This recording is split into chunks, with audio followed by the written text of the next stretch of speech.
Hello guys, welcome back to my channel. চলে এসেছি আজকে একদমই একটা পার্টির আমেজে, কারণ আজকে আমি একটা বার্থডে পার্টি লুক ক্রিয়েট করতে যাচ্ছি। আমার একদম ভিউয়ার আমাকে রিকোয়েস্ট করেছিল যে একটা বার্থডে পার্টির মেকআপ ক্রিয়েট করার জন্য। সো আজকে আমি সেটা ট্রাই করে দেখলাম, আর দেখতে পাচ্ছ অলরেডি আমি রেডি। আর চলে যাব ডিরেক্টলি আমরা ভিডিওতে কি করে একটা গর্জিয়াস পার্টি লুক ক্রিয়েট করতে হবে। আজকে আমি একটু বোল্ড টাইপসের একটা লুক ক্রিয়েট করার চেষ্টা করেছি, একদমই স্মোকি একটা পার্পল আই করেছি, দেখতে পাচ্ছ। তো আর বেশি কথা না বলে ডিরেক্টলি চলে যাব ভিডিওতে কি করে এই মেকআপটা আমি করলাম দেখে আসি। So let's go to the video. Hello আপুরা, চলে এসেছি একদমই বিয়ার ফেস নিয়ে, বাট আমি একদম চুল টুল বেঁধে আজকে রেডি। আজকে খোপা করেছি। আজকে আমি ফাউন্ডেশনের জন্য ওয়েট অ্যান্ড ওয়াইল্ডের ফাউন্ডেশনটা ইউজ করছি। আমার কাছে এই ফাউন্ডেশনটা খুবই ভালো লেগেছে। এটা যারা একটু কাভারেজ ফাউন্ডেশন চাচ্ছ তারা চোখ বন্ধ করে এটা নিয়ে নিতে পারো। এটা খুবই সুন্দর একটা কাভারেজ দিবে। এখন আমি একটা নতুন আমার বিউটি স্পঞ্জ দিয়ে আমি আজকে আমার ব্লেন্ডিংটা করব। সো আজকে আমি একটা পার্পল লুক করতে যাচ্ছি, আর দেখতে পাচ্ছ আমার ব্লেন্ডারটাও আজকে কিন্তু পার্পল কালার, সো ম্যাচিং হয়ে গেছে। এরপর আমি ব্লেন্ডিং শেষে আমার বেস মেকআপের সেটিংয়ের জন্য আমি W7-এর আমার বানানা পাউডারটা অ্যাপ্লাই করছি। এটা খুবই একটা অসাধারণ পাউডার। আর পাউডার অ্যাপ্লাইয়ের ক্ষেত্রে আমাদের অ্যাপ্লাই করার পর কিছুক্ষণ কিন্তু রেখে দিতে হবে, হ্যাঁ, মিনিমাম 2-3 মিনিট রেখে দেওয়ার পরে আমরা ব্রাশ দিয়ে এক্সট্রা পাউডারগুলো ঝেড়ে নিব।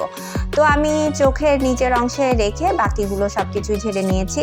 এখন আজকে আমি রেভলিউশনের নতুন একটা আই প্যালেট ইউজ করতে যাচ্ছি। এই আইশ্যাডো প্যালেটটার এই একদম এটা মানে একটা ব্রাউনি সোনা, আবার হচ্ছে একটু অরেঞ্জি সোনা, এই ধরনের একটা কালার আমি ট্রানজিশন কালার হিসেবে নিয়েছি। আজকে যেহেতু আমি একটু স্মোকি একটা ট্রাই করছি, অ্যাপ্লাই করছি নতুন কিছু। এখন আমি এই পার্পল কালার দুটো মিক্স করে একদমই আমার ক্রিস বরাবর আমি অ্যাপ্লাই করতে থাকবো। কর্নার এবং ক্রিসে হালকাভাবে এভাবে আমি ব্লেন্ড করতে করতে এটাকে বিল্ড আপ করে নিয়েছি। দেখতে পাচ্ছ খুবই আস্তে আস্তে এটাকে ব্লেন্ড করে আসলে সুন্দর একটা শেপ দিতে হবে। এখন আমি কর্নারের একদম পার্পল শেডটা নিয়ে একটু ডার্ক শেডটা নিয়ে সেটা আমি কর্নারে অ্যাপ্লাই করছি হালকাভাবে, এভাবে ব্লেন্ড করে এটাকে বিল্ড আপ করে নিয়েছি। দেখতে পাচ্ছ মিডলের অংশটা কিন্তু আমি খালি রেখেছি। এখন এই যে একদমই এই বেবি পিঙ্ক কালারের শিমার শেডটা আমি মাঝখান বরাবর অ্যাপ্লাই করছি। আমি শিমারি শেডগুলো বেশিরভাগ ক্ষেত্রে আঙুল দিয়ে ইউজ করতে আমার ভালো লাগে, কারণ এতে করে পিগমেন্টটা বেশি পাওয়া যায়। তো দেখতে পাচ্ছ কেমন পিগমেন্ট দিচ্ছে। এরপরে একটা ছোট ব্রাশ দিয়ে এটাকে আমি একটু সেটিং করে নিয়েছি। তো এইবার একই ওই একদমই কর্নারের পার্পল এবং সামনে সবার উপরে যে পার্পল কালারটা, এই দুটো মিক্স করে পার্পল, দুটোই কিন্তু পার্পল কালার ছিল, একটা একটু ডার্ক আর একটা একটু হালকা পাতলা হলেও আমি দুটোকে মিক্স করে একদম কর্নারে অ্যাপ্লাই করে নিয়েছি। তো নিচেও আমি সেম পার্পল কালার এবং আমার ট্রানজিশন কালার যেটা ছিল মিক্স করে আমি নিচেও অ্যাপ্লাই করে নিচ্ছি। এখন আমি আমার টেকনিকের ব্রঞ্জারটা দিয়ে হালকা করে একদমই ব্রঞ্জার ইউজ করে নিব। আমি চেষ্টা করি কন্ট্রোলিংটা কম করতে। এখন আমি ব্লাশনের জন্য আজকে লোটির ব্লাশনটা ইউজ করছি, অনেকদিন পরে ব্লাশনটা ইউজ করছি। এই কালারটা একদমই খুবই মিষ্টি একটা কালার, দেখতে পাচ্ছ।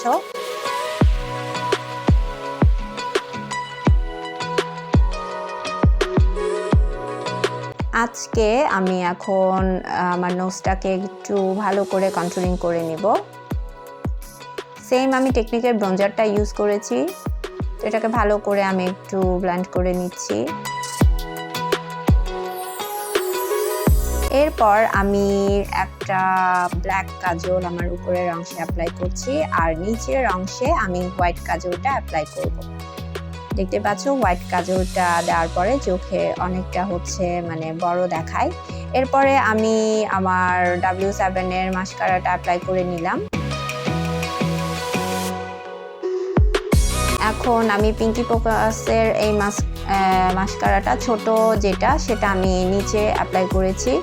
এখন আজকে আমি নতুন একটা টিস কসমেটিক্সের এই নতুন লাইনার প্লাস হচ্ছে আইল্যাশ গ্লু বলতে পারো, এটা একটা খুবই অসাধারণ আইল্যাশ গ্লু, যেটা হচ্ছে আইলাইনারের মতো তোমরা ইউজ করতে পারো। দেখতে পাচ্ছ একদমই আইলাইনারের মতো।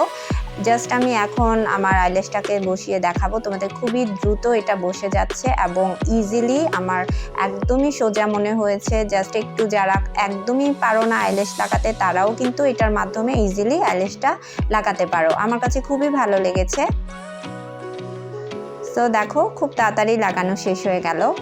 এখন আমি টেকনিকের হাইলাইটারটা আজকে ইউজ করছি। আমি গোল্ডেন এবং হচ্ছে সিলভার দুটোই মিক্স করে আজকে আমি হাইলাইটারটা অ্যাপ্লাই করেছি। খুবই টেকনিকের প্রোডাক্টগুলো আসলে অসাধারণ, খুবই ভালো পিগমেন্টেড এদের প্রোডাক্টগুলো। আমি সব জায়গায় হাইলাইট করে নিচ্ছি, আমার আইব্রো কর্নারে এবং হচ্ছে ইনার কর্নার। এখন আমি লিপসে চলে যাব। লিপসের জন্য আজকে আমি ইসাবেলার এই ম্যাট লিপস্টিকটা ইউজ করছি। এটা খুবই ভালো একটা ম্যাট লিপস্টিক, আমার কাছে খুবই ভালো লাগে, বাট এটার কালারটা একটু ডার্ক টাইপসের হয়। তো এর উপরে আমি একটু গ্লিটার ইউজ করে নিলাম।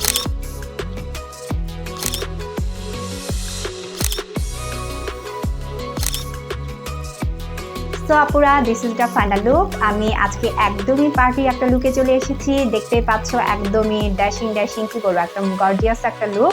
কারণ আমি অলওয়েজ আই লাভ স্মোকি আইস। আজকে আমি একটা পার্পল স্মোকি করেছি, সাথে হচ্ছে একটা বোল্ড লিপস। তো বুঝতে পারছো মেকআপটা একদমই গর্জিয়াস একটা পার্টিতে যাওয়ার মতো হয়ে গেছে। তো এখন যেহেতু প্যান্ডামিকে আমরা কোথাও হয়তো বড় পার্টিতে যেতে পারছি না, কোনো প্রবলেম নেই। তোমরা যদি চাও বাসায় ছোটখাটো পার্টিতে আমরা এই ধরনের একটু গর্জিয়াস সেজে একটু ছবি তুলতে চাও, তো এই লুকটা তোমরা ইজিলি ক্রিয়েট করতে পারো। আর দেখতে পেয়েছো আমি স্টেপ বাই স্টেপ কিসের পরে কোনটা ইউজ করেছি, আইশ্যাডোগুলো দেখেছো একটার পরে একটা কিভাবে ইউজ করেছি। এই একই পদ্ধতি তোমরা যদি ফলো করো দেন তোমরাও এইরকম একটা সুন্দর আই লুক ক্রিয়েট করতে পারবে। সো আর আমি আজকে নতুন একটা প্রোডাক্ট ইউজ করেছিলাম পিস কসমেটিক্সের, যেটা আমার কাছে খুবই ভালো লেগেছে। এটা আইলাইনারের মতো দেখতে হলেও এটা মূলত আইল্যাশ একটা গ্লু, আর এটা খুবই ইজি লাগলো আমার কাছে। ট্রাই করেছি, জাস্ট আমি এভাবে আইলাইনার মতো অ্যাপ্লাই করেছি, দেন আমি আইল্যাশটাকে অ্যাপ্লাই করার পরে এটা একদমই সোজা সুন্দরভাবে বসে গেছে। তো খুবই কম সময়ের মধ্যে এটা আসলে হয়ে গেছে, আমার কাছে বেশ ভালো লাগলো। তোমরা চাইলে এটাও কালেক্ট করতে পারো, বাট এটা কোনো প্রমোশনাল ভিডিও না, আমি ওনাদের কাছ থেকে কোনো টাকা বা কোনো কিছু পাইনি এটার জন্য। এটা আমি নিজে অ্যাপ্লাই করেছি, আমার কাছে ভালো লেগেছে, তাই তোমাদের সাথে আমি আমার ফিলিংসটা শেয়ার করলাম। সো আশা করবো সবাই ভালো থাকবে, সুস্থ থাকবে। আজকে এই পর্যন্ত থাকবে, সবাই ভালো থেকো, সুস্থ থেকো, বাই বাই।